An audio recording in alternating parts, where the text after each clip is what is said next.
Sure, we're recording. What do you want to intro? Hi, Mom! Hi, Nate's mom. So, we have our peculiar professor again. We're problem solving with our proportional relationships. Again, you guys don't have this on your paper. You do have a little bit more open space on that paper. Hey guys, only 4 back there. Sorry I didn't catch this earlier. There's not enough space to have 5. So whoever was last in there, you can have it tomorrow if you want, but only 4. It's just too crowded back there. So, this peculiar professor plans a room addition, must be very peculiar, for the pet paper cup and poster. Scale of the model is 1 inch to 3 feet. We need to draw the net for this. Now this is just a little preview for our 3D geometry lessons.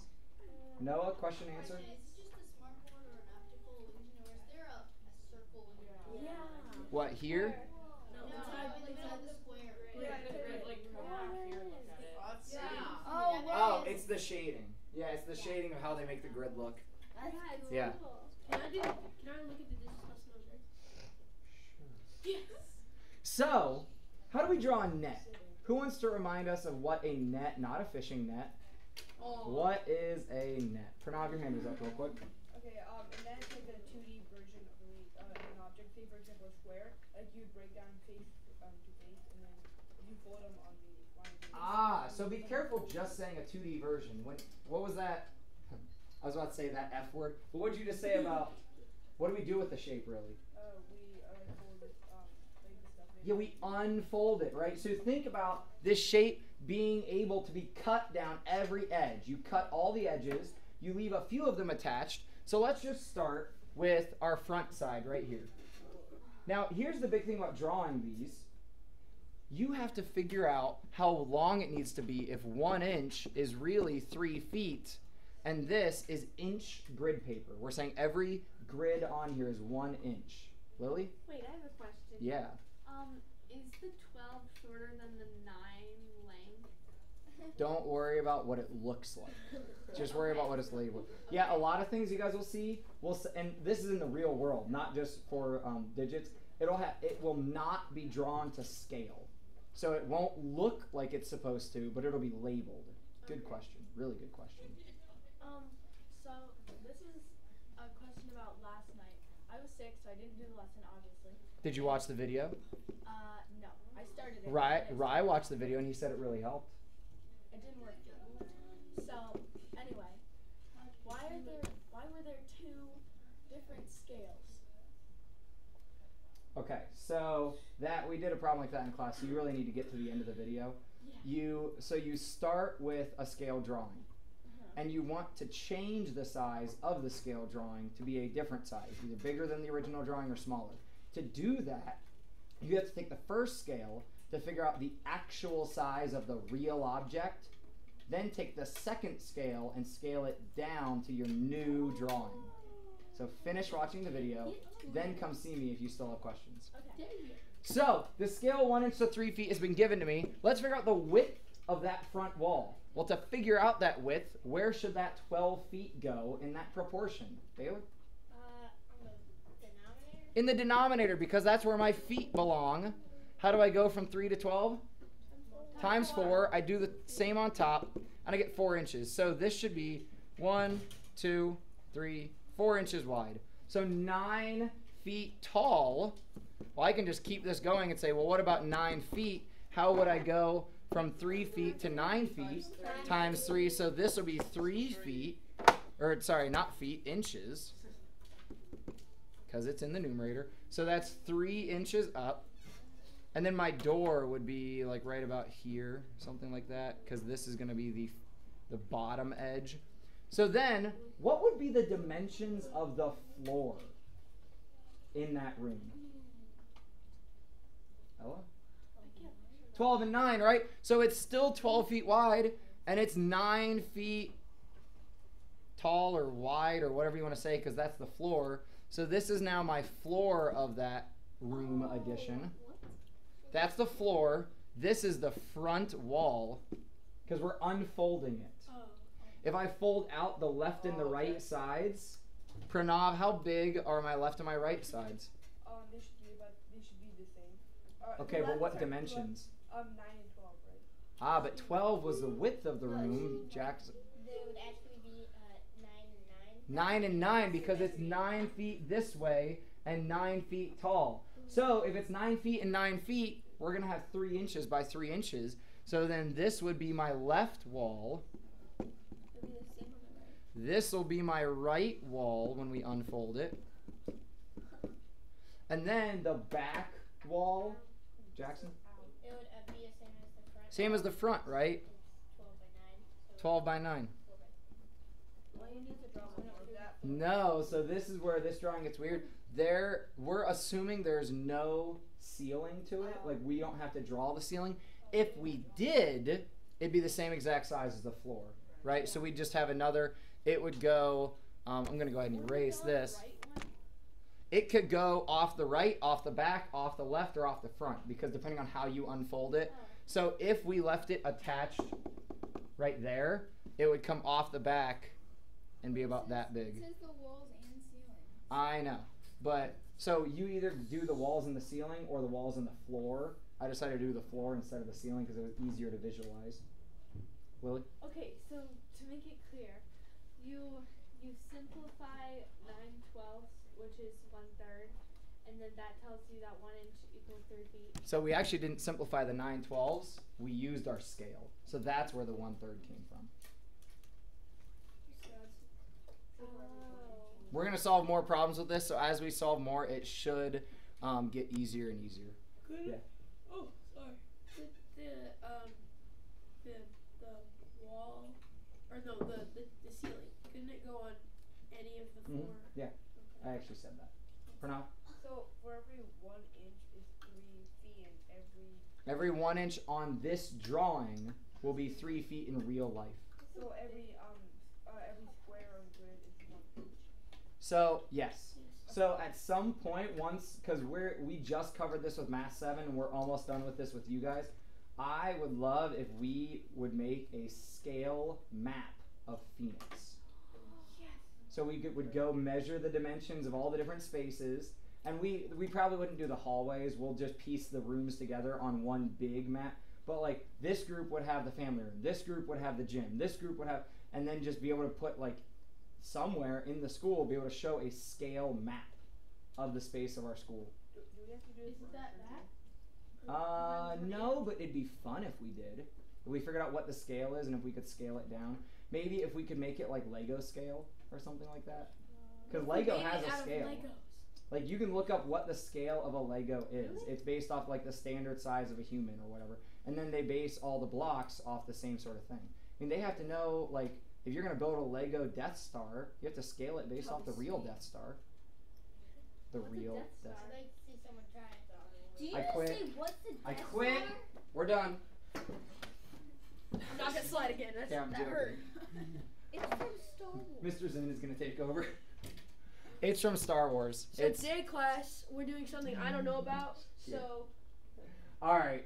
I'm sorry, Lily. You need to watch some Star Wars. Yeah. Yeah, What's we're Star going Wars? to. Get into That that before the Star video. You want my coffee on you? All right. So we want to talk about these relationships, whether they are or aren't proportional, and if they are or not, we're going to write the equation out. So you guys don't need to write the verbal situation. You guys are going to need to write the equations that we form. Noah? I just had a connection. There's a cool website called solvetherubicscube.com. But Oh, yay. surprise, actually.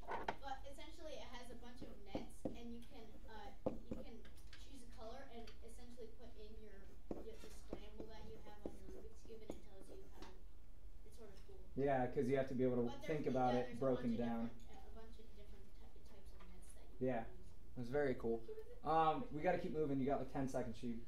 this question will lead to my next question. Okay. Will we be doing surface area? Uh-huh. Okay, so will we have to do that or Let's turn- Yeah. Time's up. Say, you invite X people and cook Y pounds of chicken. For every 4 invitees, every 4 like people coming, there are 3 pounds of chicken. Would this be a proportional relationship or not? James.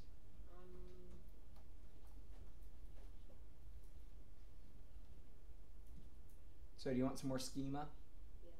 if this is proportional, this is why I wrote these two equations here, proportional relationships will always end up in the form y equals mx, where m is the Multiple. 3 pounds of chicken. m is the multiple, I agree, but what does it stand for?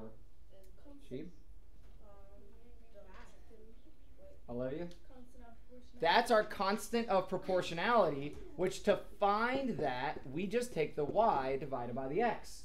So for these situations, ask yourself, can I just take a y divided by the x and make an equation that would represent this situation? If it's x people and we invite 4 people, well, my x is now 4. If it's 3 pounds of chicken and y is my pounds of chicken, that'd be 3. So I could write this as the amount of chicken you will need will be 3/4 times the amount of people. So James, I ask again, is this a proportional relationship? Yes. Yes. So what you want to write in your box is this equation right here, y equals 3/4 times x.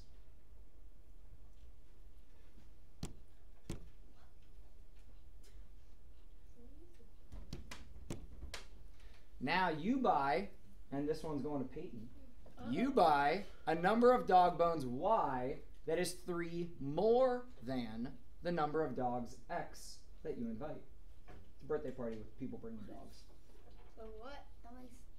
You've never invited your friends over and say bring your dogs? No, my mom's allergic. Doggy play dates. I love doggy My play dog dates. kills other dogs. Okay. Vicious.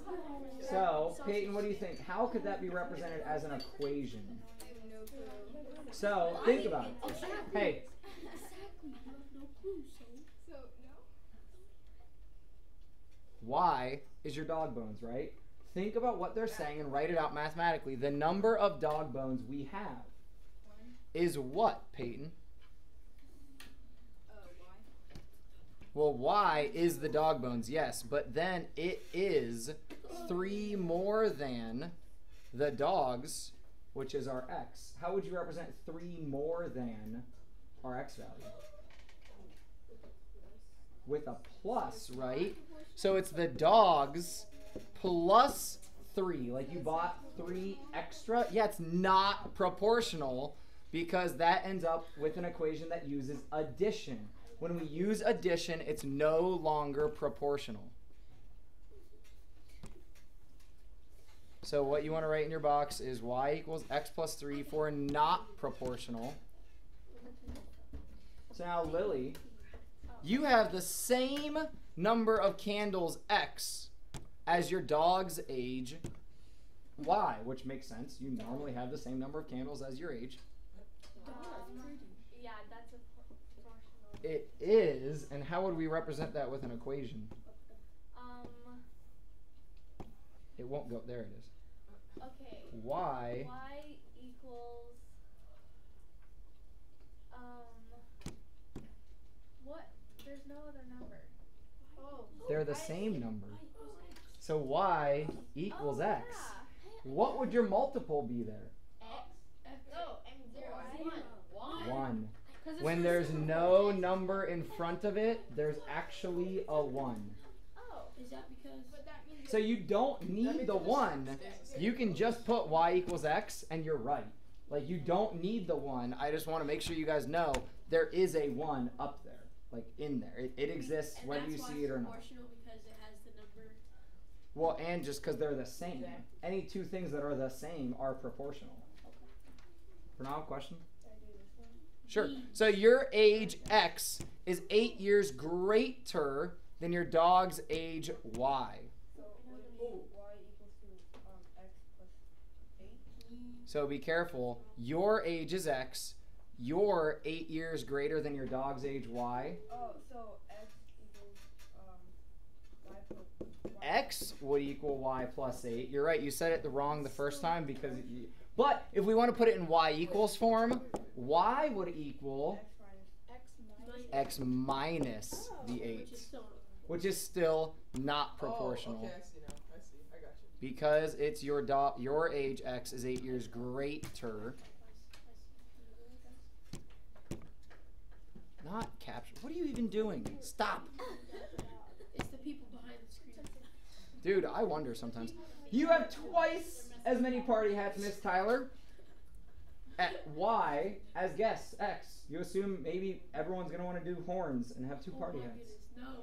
Is it proportional or not? That just means you're the odd one. You have twice as many. Would that add or multiply? That would That would multiply, so it is proportional because you have twice as many. You're totally cool. So, Would you do? hey, So Nate, why? can you cool it? I think X. So if you have twice as many, I'm just going to drag this back up here so we can see it. Y is the party hats we have. We have twice as many as we have guests. So y just equals 2x, so it is proportional. And it's not agreeing with me, so I'm just going to leave it sitting there.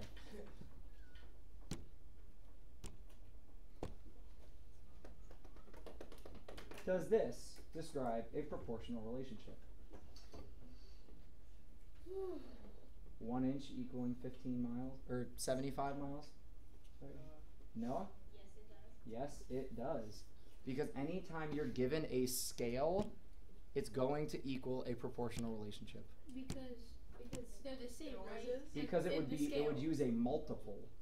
So if you know the number of inches, just multiply by 75. Your equation here would be if y was your number of inches and x was your miles, y, actually, let's switch that around. Let's do y as the miles, x as the inches. So y, the number of miles, will be 75 times the number of inches. That's gonna be a big number. It's The scale on the map out there, I think, is even bigger. Like the scale on the Ohio map, if you've looked at it, because it's a pretty small map. Yeah. Didn't you just say 75 miles was y? So how can there be 2 75s on there? So think about it like this: if you had 3 inches, how do I figure out how many miles it is? I could plug the 3 in for the x, and say my number of inches y will be 75 times 3. Oh, and y is miles. Yeah, I had said it the other way around, but then I decided to switch it so my equation was easier. If, let's show this example too. If I had done it my original way of y being inches and x being miles, to write the y equals equation, it'd have to be y equals 1/75 times x. Because it would be the number of inches is 1/75 the number of miles. That's why that's not as nice of an equation. We don't necessarily like to write it that way. We'd rather have a whole number instead of a fraction. One question about the map thing that we're gonna do in Phoenix. Yeah. Do you think we can actually make like a 3D model kind of thing? It's like Actually, we have before. People have modeled Phoenix in Blender. I mean, like you'd use like toothpicks or something like what they did in the video. That Could. would be Yeah, so like hard. in, like, All right, let's check this out. I used a scale drawing when I was building this apartment. It'll be handy to use it for furnishing later. Check it out. So we've got our blueprint. Now the question that we're asking, and I think this is relatively the size of a twin bed. If we have a bed 6 feet long and 3 feet wide, come on, highlight for me. Could that fit into this space? I want you guys to try to figure that out on your own.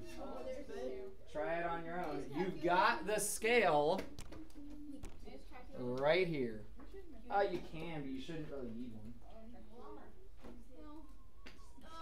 don't think it is. It's always good to have a calculator. Work. Why Set don't up you your just put the scale measurement in the other first. in the other case? So write out your scale first, then do the work. Kind of missing some stuff here. I'm gonna watch.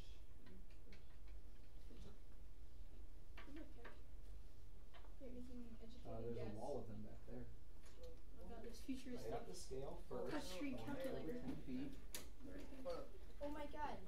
It's if you just create a key for like either 1/4 of an inch or 1/2 of an inch, then you can just find the answer. You can literally by looking at the key. So Genius. Jackson's saying, so wait, if I just make like another scale and essentially say, well, 1/2 inch Divide by 2. is how many feet? 5. And then 1/4 of an inch would be half of that again.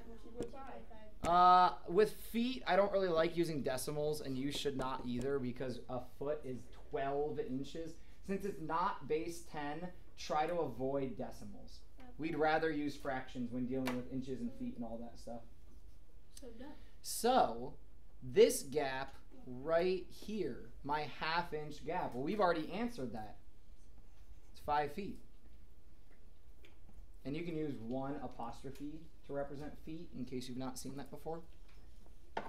This distance right here, because she's trying to fit it back in that little nook. 3/4, how do I figure out 3/4 of an inch?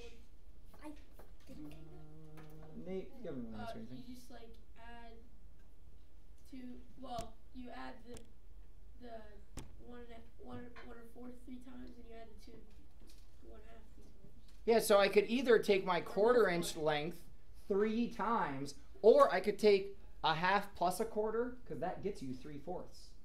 So then I could do the 5 plus the 2 1/2, and I get that this is 7.5 feet. So if the bed was 6 feet by 3 feet, will it fit? Yep. Yeah. Olivia? Okay, I would like to point something out. Okay. That I just don't get why we do these problems, because if you were like redoing your room, you would just try to shove it in there, and if it didn't work, you wouldn't. So this is talking about like when you go look at apartments. Like, so I used to live, I mean, that's a good question. When you are looking at apartments and you're deciding where to move, Shove it in there. Make it fit. gentlemen. So this is where I used to live. Whoa. Back when I first got my job at Phoenix, I lived at Oak Creek. And when you look at apartments here, so let's say we'll go look at Polaris. Hopefully I can find this quickly. So you have certain square feet. I'd be fine moving here. Probably. And if you want to look at like 1 to 2 bedrooms, actually that right there in that little space, that was my apartment. And there were geese and all kinds of crazy stuff back here. If I do learn more. Did you have fun there? Yeah, my neighbors were really nice. So they'll show you pictures of the rooms, but there should somewhere be a blueprint. Hey, that's like my friend's grandma's retirement room. Yeah, of course I can't find this real quick. I was thinking Mr. Hudson, did you live in a retirement home? Here you go. Boom! Ha! So you'll see blueprints just like this. And you'll have to figure out like, wait, will my couch fit here? Wait, will my dining room table fit here? Would my bed and my dresser and my chest of like, so you look at the dimensions of these rooms to figure out what will fit where. I would just bring my stuff to the house. Bailiff? I actually have a connection. So my mom, she's an appraiser, and she makes blueprints, and it's like I finally get why they're actually important. Yeah, like here's the 2-bedroom. It's a lot more specific because 1 bedroom is bigger than the other bedroom. So if you were going to share this place with one of your friends, you'd have to decide, well, who gets the bigger bedroom? Well, who needs it or whatever else. The other big thing is, I'm not talking about after you buy a place. I'm talking about when you're making the choice of where you want to move. If a place isn't big enough, you don't move in there. If my stuff won't fit, I'm not going to go live there. So if you rent the place without thinking about it, and then you get your stuff there and it's too much stuff and it doesn't fit, you're kind of stuck. Physically and metaphorically. How much is this place? Between $7.70 and $9.15 depending on the unit. I think I could do that. That's per I month. could use my allowance. How much? Your allowance, you have like $700 allowance. Yeah, We could buy that. I'm gonna use my Okay, $100 so there is your real world connection. All right, try it again, but this question has a little bit more details. You're painting now. You've decided to rent the apartment. Your bed fits. You're happy with it. You are painting the living room. And you know that all of the walls are 9 feet high. Pretty standard for a house to either have 8 foot or 9 foot tall ceilings, which would mean the walls are that tall also. Give me just a second, Noah. So, you want to put a double coat of paint. A lot of paints will say for best results, apply 2 coats. But There's new paints that say they got 1 coat coverage. Yes, I know. No, that's not what I was gonna say. What? Real fast.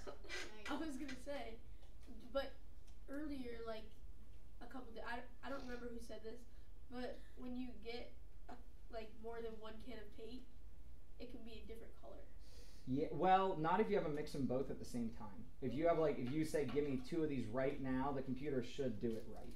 Yeah, but like if you went back a different day, then things might, like normally it'll match. Normally it'll be pretty darn close that you wouldn't see the difference, but you stand the chance of it. Or if you went to a different Home Depot than you had gone to, like that's the difference. So 1 gallon of paint covers 350 square feet. So you need to figure out, if we're painting this wall, first off, what is the square footage of the wall? And then, what would it take to cover it twice? No? So my question was, I've never like lived in an apartment area. Are you really allowed to paint? Yeah. You just have to prime it all back at the end. Like, and it depends on where you live, whether they let you. Like, my sister-in-law just signed a lease on a place that she can't paint because the walls are textured. They're not flat walls. They're like kind of stucco-y or whatever you want to say. Oh, the rough walls. Yeah. So if you paint those, they're pretty terrible to try to repaint. So they just said you can't paint. You can hang stuff like pictures and whatever. But most, like when we had our apartment at Players, we had like a blue wall and an orange wall, and like we like bright colors. So what's the real length of this is the first thing you have to solve. Then figure out the actual square footage, and then figure out for the double coat. So you're using the same drawing from above. The length on the drawing is 2 inches. Your scale is the same scale. Oh, I got it. Wow. Wait, no, I didn't. Always start by writing your scale first. Oh yeah, duh. I forgot to do that. Zach? What do I write next? What do I write next? I don't want just the answer. How do we get there? Okay, so if 1 inch is 2 feet, What? 1 inch is 2 feet? or I mean 10 feet, sorry. And it's on the scale, it's 2 inches. 2 inches, right? inches, and then 10 feet. Or wait, 20. Sorry, 20 feet. And so that, and if it's 9 feet tall, then,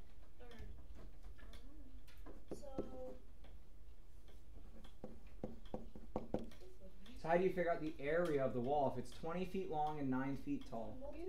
Yeah, so the area of the wall is going to be the 20 feet times the 9 feet, which gives you 180 feet squared. yes, but then you need a double layer. So you would do 180 times 2, which would be 360. So you would be short. You wouldn't have enough.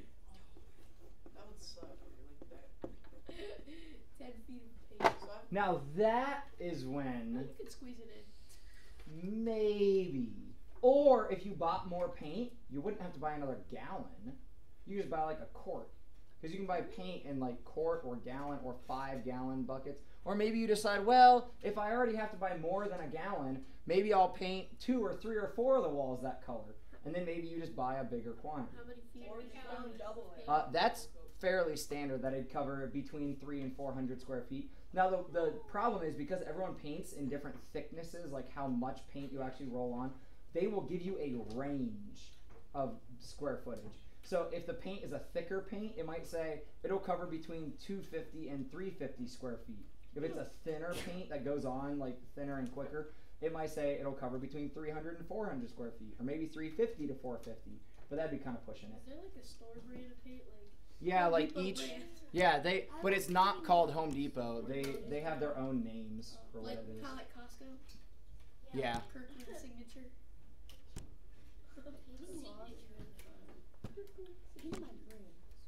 All right, let's finish this out. Flip to the back. So we are trying to decide where to exchange my money. If you've ever traveled out of the country, you can exchange your money here, or you can exchange your money there.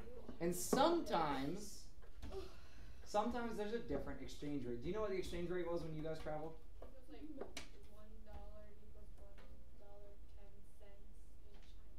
$1.10 in China. What does China use? Is it yen?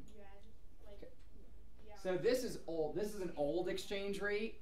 So obviously it's different than what you just told us. But if we have $1,500, we have a lot of money. Your parents are apparently trusting you to go travel. We need to figure out which bank has the better exchange rate, because with that much money, I really want to choose the bank that's going to give me the best rate. So maybe Bank A is the American bank and Bank B is the bank there, and they both might be operating under slightly different exchange rates, because maybe Bank A updates every week and Bank B is every month or something like that. So if we want to compare these two banks, how do we do that? Nate? Would you divide for Bank B, I was looking at Bank B. Okay. It's on a graph. Would you divide the Chinese money by whatever it lines up to the like you could, I was thinking 65 divided by 10 would be the easiest one. So we want to find the yen per dollar. I was wrong. It's actually $6.37 is equal to $1 American dollar. So right now it's like 6.37. Let's see how close this exchange rate is. Oh, it's really So Nate, you just said, now hold on. Nate said use 65 and 10. Check that. Hey, give me your eyes real quick. Check that, because on the graph it might be slightly off. Go up to the next intersection, and that looks like at 20 we have 130. Okay, we look pretty good then. At 30 we have 195, which would be triple the 65, so we look pretty safe. So we can take the 65 yen over the $10, and we get 6.5. Now wait, what did you just say the exchange rate is right now? $6.37. Pretty darn close. Now, Bank A, Shaheed. 6.4. Now wait, how'd you find that? I did 384 divided by 60. And You can make your life easier. Anytime you can divide by 100, it'll make your life easier. Yeah, so we can take the 640 and divide by 100, and that gives me 6.4. So where, if you were going to China and getting yen, trading in your dollars, what bank would you choose to get the most yen? Maybe. Karen, I feel like we should go to you on this one. Bank B, right? They're going to give you more yen per dollar, because both of these were yen per dollar. We'll just label that YPD. So Bank B is our winner. They give me an extra 1/10 of a yen for every dollar. So we would actually end up, if I get an extra 1/10 for every dollar, how many extra yen would we get total if we're trading in $1,500? Well, what's 1/10 of that? 150, right? We'd get an extra 150 yen just by choosing the right bank. That's rich. You'd be rich. That's Well, like know that if about 6.5 yen for every dollar, 150 yen is not the same as $150. It's much less. that'd be around like 25. You got it, Karen?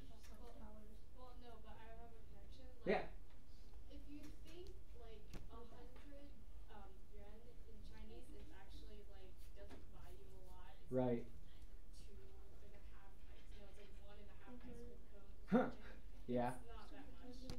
Yeah, and that's all like, so yen is somewhere between our dollar and our like quarter in a way. Like it's, so 1 yen is not $1. 1 yen is like, it's not even like a quarter, because then it'd be 4 to 1, and it's actually 6.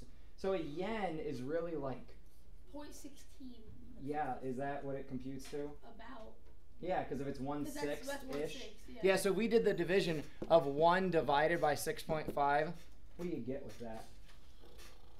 It'll be a little bit under 1/6 or 0.16. It'll be like 0.15 or 0.14, something like that. 0.1538. 153. So really, 1 Well, yen it'd be 154. is worth about 15 cents. Wait, so people from China moving here lose a lot of money. They don't lose any value. They lose the number amount of the And currency. things are probably more expensive So- there to like kind of even it out. So you gotta think though, expensive is relative, because a yen is not a dollar. That's where it gets tricky. Like, it's not that you gained or lost money. You just changed what your money is. Yeah, it costs more yen. Shahid? I have what you just said right now. Yeah. Like that you don't lose money. When we were traveling to Ghana, my dad put in money and it looked like he was getting less money out. Mm-hmm. And I was like, we just lost. I thought we lost like lots of money, but instead it was just like. Right, it's just different bills, different currency. 2 more and then we gotta So move. technically, couldn't you make money just going back and forth between? If the exchange rates change, then yes. If the exchange rates stay constant, then no. You have to pay through the airplane. Yeah, and I can actually walk into the right kind of bank. Like if I was in Coshocton, probably not. But if I found the right bank over here, I could walk into a bank in Columbus and get yen. And then I could keep them for a month or two and walk back in that same bank and trade them back for dollars. Now, if the exchange rate changed, I could potentially make a little bit of money or lose a little bit of money. But this problem is about 3 years old. Obviously, the exchange rate is still very similar. So it doesn't ever fluctuate that much. Is that illegal? No, it's just you're just changing currencies. If you do it enough and you're like, they figure out what you're trying to do, then they might tell you like, hey, knock that off. Like, I don't think you'll go to jail, but they might, give you a stern talking to. Pranav? Take you back. Okay, So, quick. Like, you know how you give, like when you tip someone, you usually give them like a $1 bill Yeah. or like $5. So when I was in India, like we were like going to we were driving to a restaurant and we tipped our driver and my dad gave him like $20 and like Well, because it wasn't dollars, right? Rupees, Yeah. And then he's like, what? And I was like, why did you give him 20? And then he's like, well, it's actually like about 10 cents. Yeah, it's probably more than that. We actually had a rupees problem earlier in the lesson. You okay? Did your like eyeball pop out or something? Okay, one more problem. We got to do this. We got like 3 minutes left. Can you hang on to it for a second? Real quick, because you're going to have problems like this on your homework. When y is equal to 1/12 x, that 1/12 is telling you the scale. Because y is the distance on the scale drawing, and x is your actual distance. So that tells you the distance on the drawing is 1/12 of the actual. But that's your friend's scale. Your scale is represented here by this graph. So we need to figure out what your scale is and put it in the y equals mx form. How do we figure out your scale? Right. Pick me. How do we figure out your scale from the graph? How do we figure out the m in the constant of proportionality? We take something divided by something. Is it it's set a scale for it? Anyone help him out? Ryan, I know you missed a couple days. Olivia? Yes. Okay. So you what I did, I just found points on the graph and then did 10 divided by 1, or just found like 10 to 1. Yeah. That's easy. So if I set this up, I get 10 over 1, which is just 10. Now wait a minute. How is your friend's scale 1/12 and your scale is 10? You messed up some bad math. I didn't mess up anything. Bad math. They messed up the math. They stupid. Yeah, you have to X is the actual distance in feet. You, when you made your graph, made your x the map distance, not the actual distance. So inches. Your friend used y as the scale distance, and you used y as the actual distance. So if you wanted your formula to compare to their equation, yours, we would actually need to use the reciprocal and say, really, x equals, Shahid, 1 what? 1/10 of y, because you flipped around your variables, you flipped around your axes. So hang on a second, we got to answer like just the question it actually asks. On which map will the driveway be longer? Would you choose the map with the 1/12 scale or the map with the 1/10 scale for it to be longer? Class? 1/10, because it doesn't shrink it down as much. So your scale will have the longer driveway. Thank you guys very much. Have a wonderful rest of your Thursday. You too on the big wide world of YouTube.